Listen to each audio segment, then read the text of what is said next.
So as you can see, I've finished drawing my windows. So if you count the windows, they are the same number of windows with those in the drawing. So this all this anything bearing W2.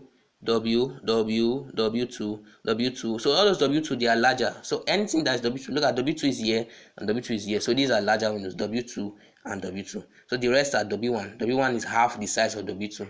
So and if you notice, that's the window of the toilet. So the toilet window are typically smaller than the bedroom windows. So and also for this side, these are the windows. I've drawn all the windows. Now, if you can guess correctly, the next thing for me to draw is the door.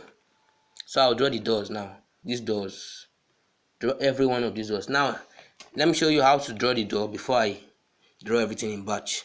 Now, for your door, now decide we are drawing D1, right? This is D1. So D1 is what? D1 is 2100 times 1800 times 40. But we're not concerned with all these, we're concerned with only the second. Just as like in window 2, we are concerned with only the second, right? So for this door 2, we are concerned with only the second. So for this D1, we are going to make use of 1800. So anywhere you see D1, you draw 1800. So let me do that. For this D1 now, I'll cut 1800.